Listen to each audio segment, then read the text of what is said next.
Hello guys, today I am going to discuss about relative stability of canonical structure.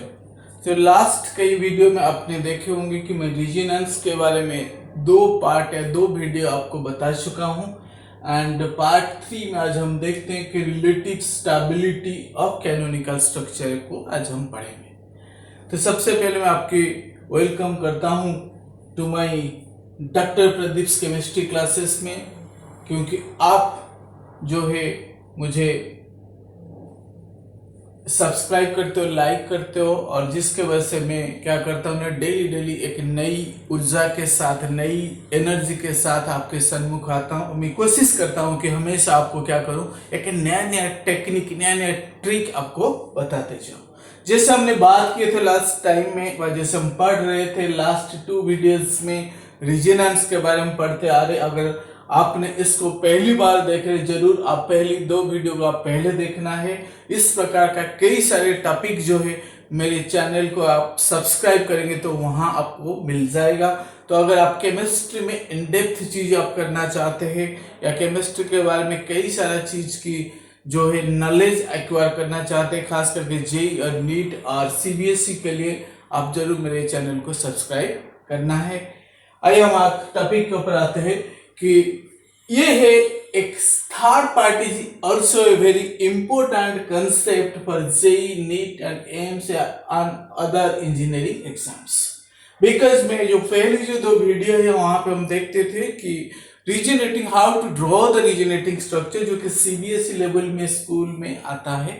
Actually ये 12th में नहीं है, तो इसलिए इसके एप्लीकेशन बेस्ड चीज जो है जेई नीट इस सब में आता है। Clear?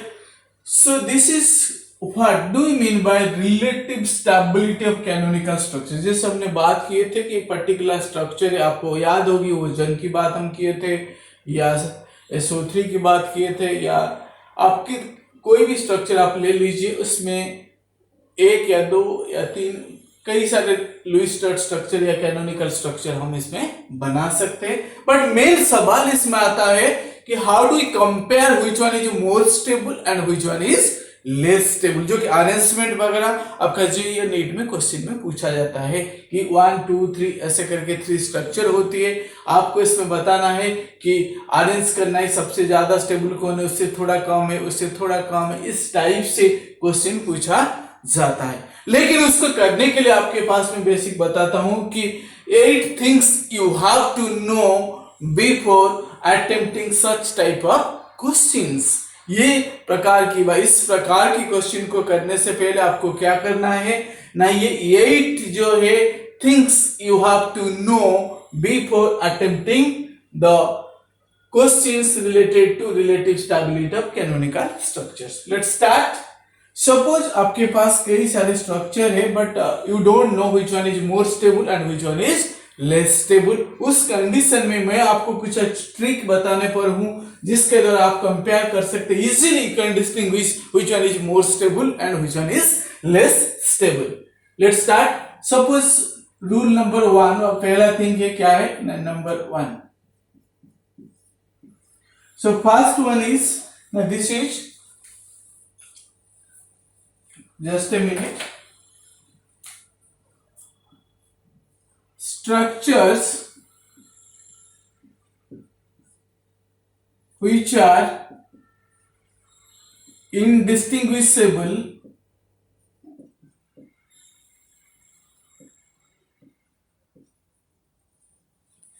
are of equal energy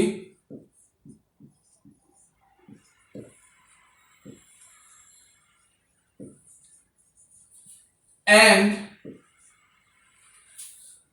contribute equally towards resonance hybrid.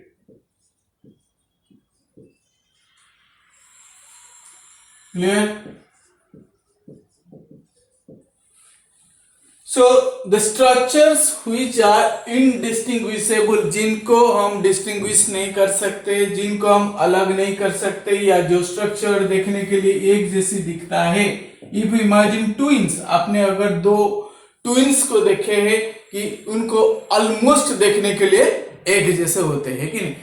मैं एक बार बताऊंगा, अगर ये जल्दी से ये कंसेप्ट खत्म होता है, आपको एक मेरे लाइफ का एक हिस्सा है जो ट्विंस से रिलेटेड एक चीज है, मैं आपको बताऊंगा what type of difficulties I face when I go for a classes where twins are present.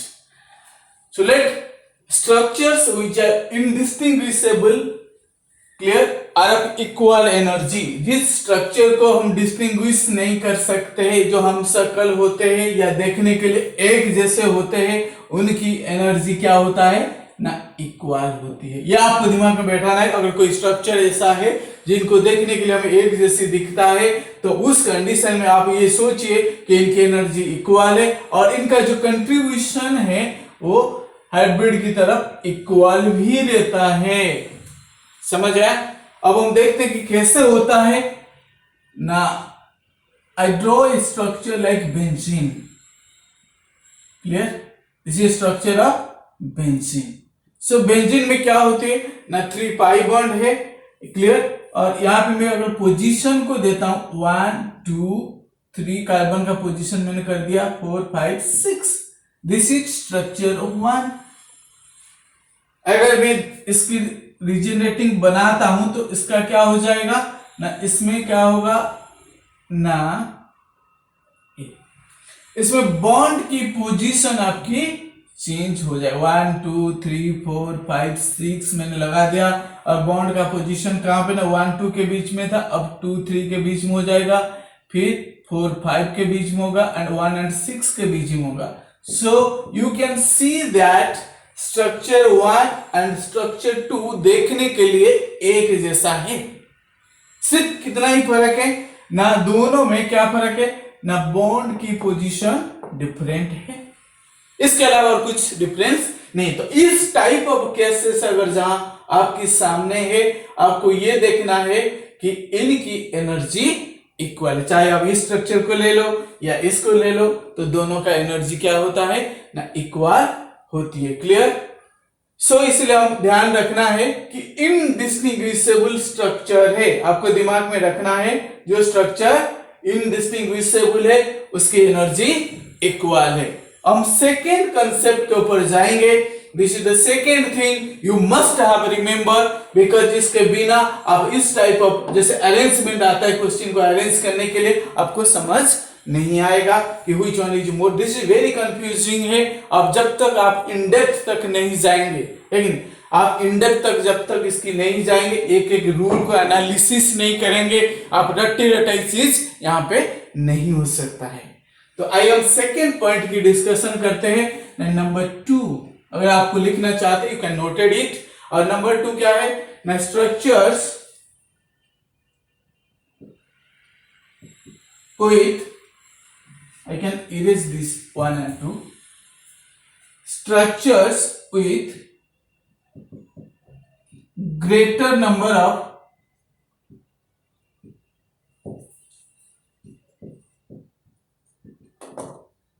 covalent bond are more stable. Second thing मैंने आपको ये बता दिया कि greater number of covalent bond. आपको keyword just you have to remember, यहाँ पे keyword क्या है ना, ये सारे रूल को याद एक साथ रखना थोड़ा सा कभी कभी मुश्किल होती है, क्योंकि केमिस्ट्री में बहुत सारी चीज याद रखनी होती है, इसलिए you have to remember the keyword structure which are indistinguishable. यहाँ पर आपको याद रखना है कि greater number of covalent bonds, जिसमें greater number of covalent bond है वो ज्यादा स्टेबल है। मैं आपको इसके एग्जांपल बता रहा हूं कैसे होता है ना, CH2 double bond CH, again single bond CH, again double bond CH2, this is structure 1। Clear? और यहाँ पे आप देख सकते हैं डबल बॉन्ड कितनी है, यहाँ एक पाई बॉन्ड और यहाँ एक पाई बॉन्ड, 2 पाई बॉन्ड यहाँ पर है। अगर मैं इसकी रीजनरेटिंग स्ट्रक्चर ड्रॉ करूंगा तो ऑटोमेटिकली एक तरफ को ये जाएगा, बाई इलेक्ट्रॉन जब शिफ्ट होगा फिर ऑटोमेटिकली इधर को चला जाएगा। जैसे यहाँ पे शिफ्ट होगा इलेक्ट्रॉन आगे को, यहाँ प्लस चार्ज क्रिएट होगा, फिर इसने इलेक्ट्रॉन इसको देगा तो यहाँ पर भी प्लस आ जाएगा और यहाँ ऑटोमेटिकली माइनस आ जाएगा। तो ये हो जाएगा CH2 सिंगल बॉन्ड, फिर CH, फिर डबल बॉन्ड, फिर CH, फिर यहाँ पे this is minus and this is plus. So this is structure 2। ये क्या हो गया, मुझे स्ट्रक्चर 2 मिल गया। क्लियर। स्ट्रक्चर 2 मिलने के बाद मैं third structure I can draw it. मैं थर्ड भी, यहाँ स्पेस नहीं है, मैं इधर को लिख रहा हूं, जस्ट मार्क इट कि इस इलेक्ट्रॉन को मैं उल्टा भी ला सकता हूं इधर की तरफ। अगर मैं रिवर्स कंडीशन में मैं शिफ्ट कराऊंगा तो ये स्ट्रक्चर जस्ट रिवर्ट हो जाएगा, that is CH2 again single bond CH, फिर डबल बॉन्ड CH, फिर सिंगल बॉन्ड CH2, यहां प्लस आ जाएगा और यहां दिस इज स्ट्रक्चर 3। क्लियर, समझ आया। तो इसमें क्या देखते हैं, इसमें सबसे ज्यादा कोवैलेंट बॉन्ड है कितना ना, यहाँ पे अगर देखते हैं 2 पाई बॉन्ड है, यहाँ पे 1 पाई बॉन्ड है और यहाँ पे भी 1 पाई बॉन्ड है। तो इस तीनों में आप कंपेयर कीजिए कि सबसे ज्यादा कोवैलेंट बॉन्ड या पाई बॉन्ड किसमें है ना, स्ट्रक्चर 1 में है, तो इसीलिए ये more stable, this is less stable. Clear. अभी आपको समझ आ गया कि जिसमें ज्यादा नंबर ऑफ कोवैलेंट बॉन्ड है वो ज्यादा स्टेबल है। क्लियर हो गया।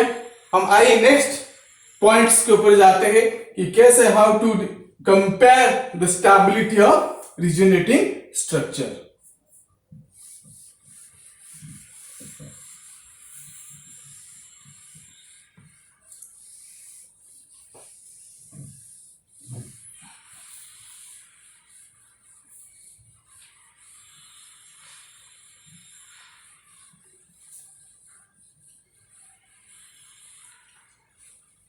Third condition is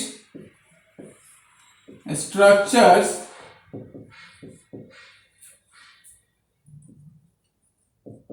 which have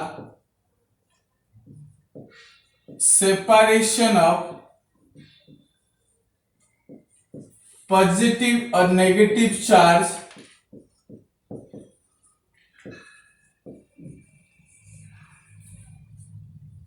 are less stable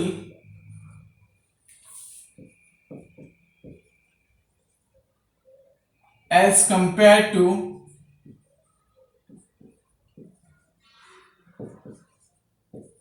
structure with no charge।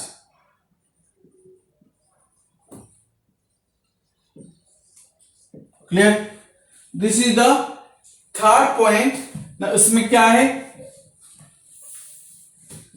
आपको तसल्ली से पढ़ना है, एक एक चीज आराम से आपको समझना है, तभी आपके दिमाग में जो बैठ जाएगा वो बहुत दिन तक ये रह सकता है। क्लियर। तो structures which of separation of positive और negative charge are less stable, जहां पे चार्ज आ जाता है, कोई न्यूट्रल स्ट्रक्चर है, no charge means neutral structure है जिसमें कोई चार्ज नहीं है। सो इन दोनों को अगर हम कंपेयर करते हैं ना, जिसमें चार्ज है उसकी स्टेबिलिटी थोड़ा सा, जिसमें चार्ज नहीं या न्यूट्रल स्ट्रक्चर है, न्यूट्रल स्पीशीज है, उसके कंपैरिजन में इसकी स्टेबिलिटी थोड़ा कम हो जाता है। आइए देखते हैं क्या एग्जांपल है। Just I right the example like this ना। एसिड के हम देखते हैं, कार्बोक्सिलिक एसिड, सपोज मैं एग्जांपल लेता हूं ना, RCOOH। सो जो स्टार्टिंग में क्लास 11th की बच्चे ऑर्गेनिक नहीं पढ़े होते, but I may think that in the 10th level में थोड़ा बहुत ये क्या कर सकते हैं ना, फंक्शनल ग्रुप जाने तो होंगे कि भाई ये कार्बोक्सिलिक एसिड है। क्लियर।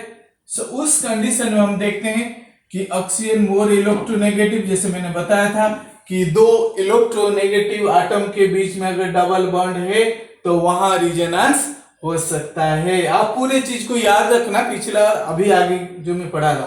क्लियर हो गया। तो यहाँ पे बॉन्ड अगर शिफ्ट होता है तो कार्बन में प्लस चार्ज आएगा ना, RC ये हो गया O माइनस, में इलेक्ट्रॉन नहीं लगा रहा हूं, जस्ट चार्ज लगा रहा हूं, तो यहाँ पे O और यहाँ पे H, यहाँ इलेक्ट्रॉन ऑलरेडी है, आई डोंट अगेन ये क्या करता है ना, ये प्लस है, इसके पास एक्स्ट्रा इलेक्ट्रॉन ये दे देता है, तो सिमिलरली क्या हो जाएगा ना, इस टाइप से RCO minus, sorry double bond O, फिर प्लस चार्ज, फिर H. So this is structure 1, this is structure 2 and this one is structure 3. सो हम कंपेयर करते हैं, इस स्ट्रक्चर में कोई चार्ज नहीं है बट इसमें चार्ज है, तो आप बता सकते हैं कि इसमें कौन सा ज्यादा स्टेबल, क्योंकि रूल क्या कहता है, रूल कहता है जिसमें चार्ज की सेपरेशन है उसकी स्टेबिलिटी क्या हो जाएगा ना, कम हो जाएगा. तो ये मोर स्टेबल है और ये हो जाएगा लेस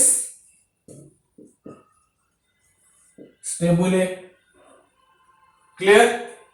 तो इस कंडीशन में हम देखते हैं कि आपको इस समझ आ गया कि अगर न्यूट्रल स्ट्रक्चर है तो इसकी स्टेबिलिटी ज्यादा है, अगर चार्ज है कहीं ना कहीं चार्ज सेपरेशन है इसकी स्टेबिलिटी कम है. क्लियर. अब आते फोर्थ रूल के पॉइंट्स के ऊपर हम देखते हैं. लेकिन अभी तक मैंने 3 पॉइंट्स आपको बता चुका हूं, आप इसको याद करना, भूलना नहीं है. क्लियर. अब हम देखते हैं जो चार्ज की जो सेपरेशन आया है इनके बीच में क्या रिलेशन है. कहीं पर अगर ज्यादा सेपरेशन है, कहीं पर अगर कम सेपरेशन है, तो उनके बीच में भी कैसे हम कंपेयर करेंगे. Lesser the separation of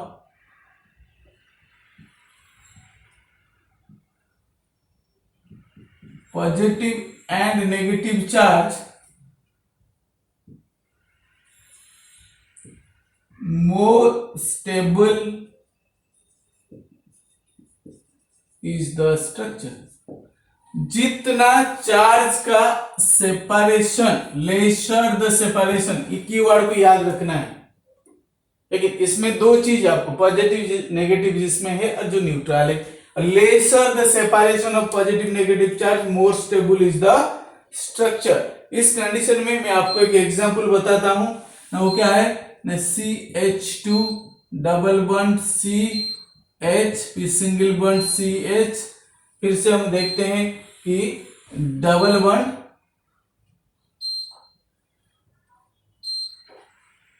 CH, फिर O, फिर CH3. This is 1 2 3 4 like this. Clear. So यहां पर हम देखते हैं कि चार्ज सेपरेशन, कोई चार्ज नहीं है, ये ऑटोमेटिकली सबसे ज्यादा स्टेबल होगा. अगर हम बात करते हैं, अगर एक इलेक्ट्रॉन यहां शिफ्ट होती है, मैं नंबरिंग कर देता हूं 1 2 3 4, यहाँ पे क्या है ना, मिथोक्सी ग्रुप है, मिथाइल ऑक्सीजन है, और ये ऑटोमेटिकली ये इसको इलेक्ट्रॉन दे देगा. तो स्ट्रक्चर क्या बनेगा ना, CH2. इस कंडीशन में स्ट्रक्चर क्या बनेगा, थोड़ा मैं ऐसे लिख रहा हूँ क्योंकि स्पेस चाहिए यहाँ पे मुझे. डबल बॉन्ड CH, यहाँ पे CH के ऊपर नेगेटिव चार्ज, फिर सिंगल CH, फिर डबल बॉन्ड O प्लस, फिर CH3. This is structure 2. अब यहाँ पे हम देखते हैं कि 1 और 2 के बीच में पाई बॉन्ड शिफ्ट किया तो ये हो जाएगा माइनस, ये हो जाएगा प्लस. लेकिन जैसे ही प्लस होगा ऑटोमेटिकली ऑक्सीजन के पास लोन पेयर इलेक्ट्रॉन है, ये इसको दे देगा, तो ये जो चार्ज है पॉजिटिव चार्ज यहां आ जाएगा, शिफ्ट कर जाएगा. क्लियर. क्योंकि ऑक्सीजन ने इलेक्ट्रॉन इसको दे दिया. This is structure 2. अगर मैं फर्दर 1 स्टेप और इसको मूवमेंट कराता हूं तो उस कंडीशन में ना क्या होगा ना, ये इधर चला जाएगा और चार्ज इसको मिल जाएगा. दैट मीन्स जो डबल है वो सिंगल हो जाएगा, जो सिंगल है वो डबल हो जाएगा. तो यहां पर हम देखते हैं, मैं नंबरिंग करता हूं, सब इसको 2 को मैं थोड़ा सा नीचे लिख देता हूं, 1 2 3 एंड 4. क्लियर. सो इस कंडीशन में और एक स्ट्रक्चर यहां से मैं बनाऊंगा, दैट इज थर्ड स्ट्रक्चर है, जो ये शिफ्ट करा के 2 का इलेक्ट्रॉन 3 को मिला, लेकिन और 3 का इलेक्ट्रॉन 4 को मिल गया, आगे शिफ्ट हो गया ना, ये हो जाएगा CH2 माइनस, यहाँ पे CH सिंगल हो गया और डबल बॉन्ड CH, फिर सिंगल बॉन्ड CH, फिर double bond O plus and CH3. This is structure 3. और यहाँ पे मैं पोजीशन करा देता हूं 1 2 3 4. क्लियर. अभी हम देखते हैं कि यहां पर क्या हुआ ना, चार्ज सेपरेशन कहां पे, ऑक्सीजन और लास्ट वाले कार्बन के बीच में हुआ है, मींस डिस्टेंस बढ़ गया। समझ आया? तो यहां पे क्या हुआ ना, डिस्टेंस बढ़ गया। तो जो चार्ज सेपरेशन का जो डिस्टेंस है जब ये बढ़ जाता है, हम यहां पे कहते हैं कि स्टेबिलिटी कम हो जाती है, क्योंकि lesser the separation of positive and negative charge more stable is the structure. तो ये तो सबसे ज्यादा स्टेबल है, इसकी बात हम छोड़ दें क्योंकि दिस इज न्यूट्रल स्पीशीज से। अभी हमारे आगे जो है ना दो स्ट्रक्चर है, स्ट्रक्चर 2 एंड स्ट्रक्चर 3। इन दोनों में से कौन सा ज्यादा स्टेबल है ना, यहां पे हम देखते हैं कि इसमें लेस सेपरेशन है तो इसलिए ये मोर स्टेबल है, इसमें थोड़ा कम है, that's why it is less stable. Clear? अभी हम चलते हैं कि नेक्स्ट पॉइंट की, फिफ्थ पॉइंट की हम बात करते हैं जल्दी से।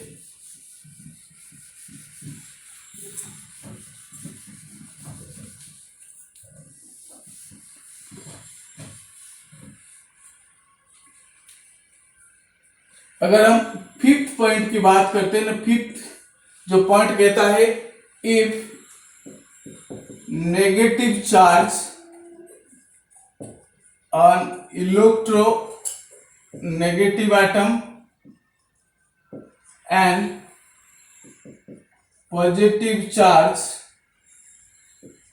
On electropositive atom,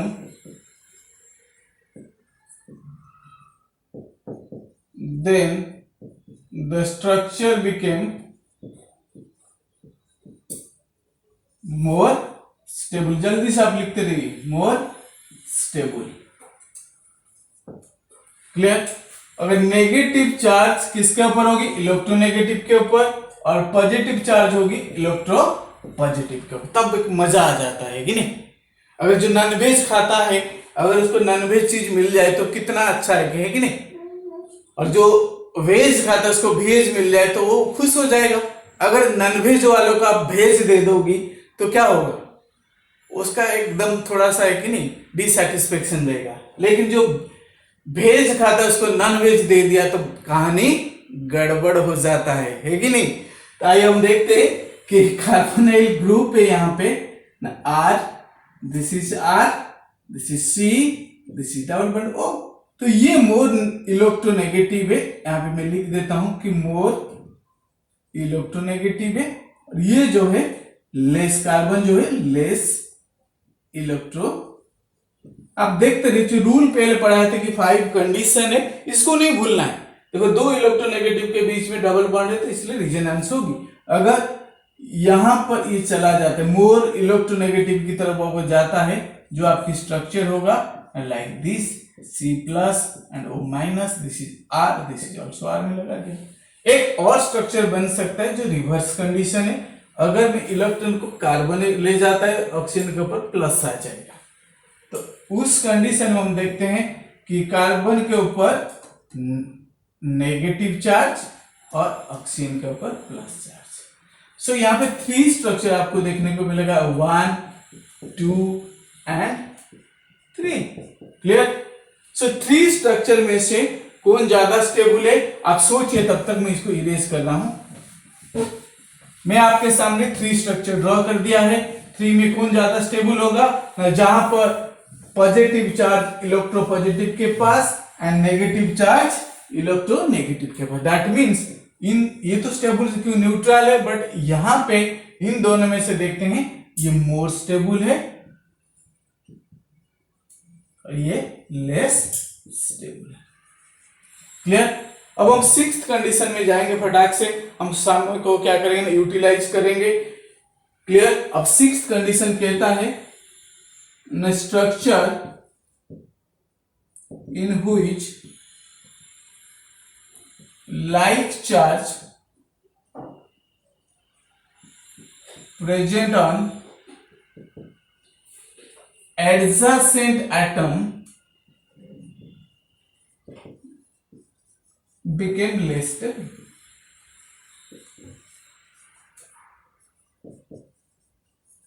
clear? अगर लाइक चार्ज एडजेसेंट एटम में है वो लेस स्टेबल हो जाएगा। अब देख रहे हैं ना, like charge present on adjacent atom. एक स्ट्रक्चर आपको ड्रॉ करके बताता हूं, add C double bond O, again C double bond O, again R. अगर यहाँ पे रेजोनेंस होते यहां पे जाएगा, ये यहां पर भी चला जाएगा। उस कंडीशन में क्या होगा ना, आर सी ओ माइनस, यहाँ पे plus, P C O minus, यहाँ पे plus are.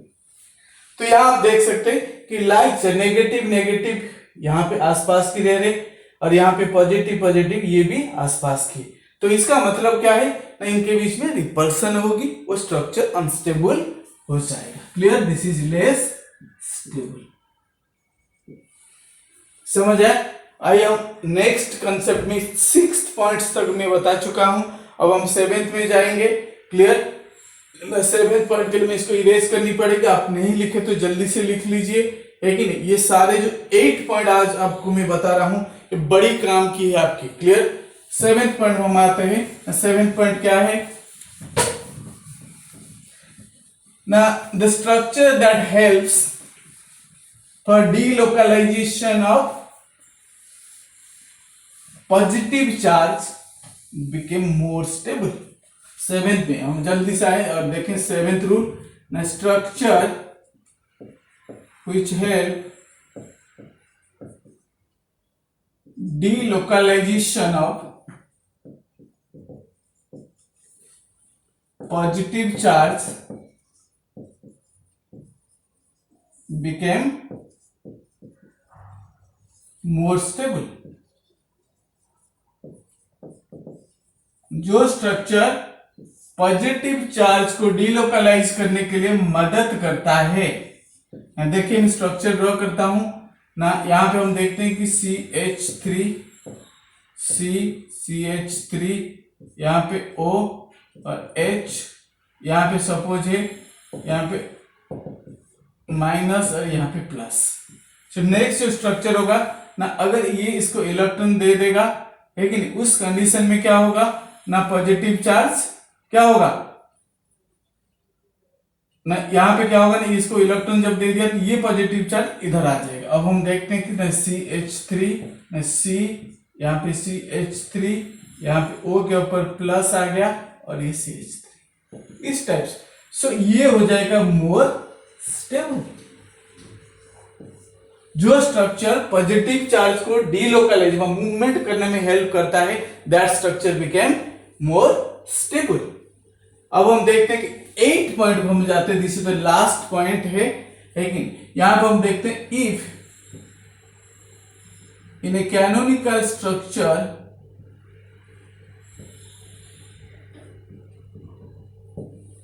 The structure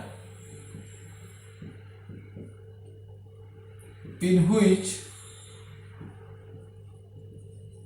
all the atoms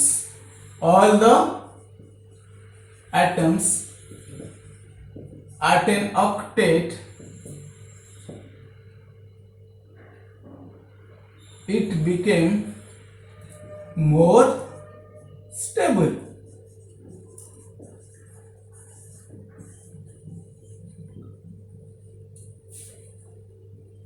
सो जिस स्ट्रक्चर में सारे एटम क्या ऑक्टेट सैटिस्फाई करते वो ज्यादा स्टेबल होते। So these are the 8 conditions या 8 steps you have to remember.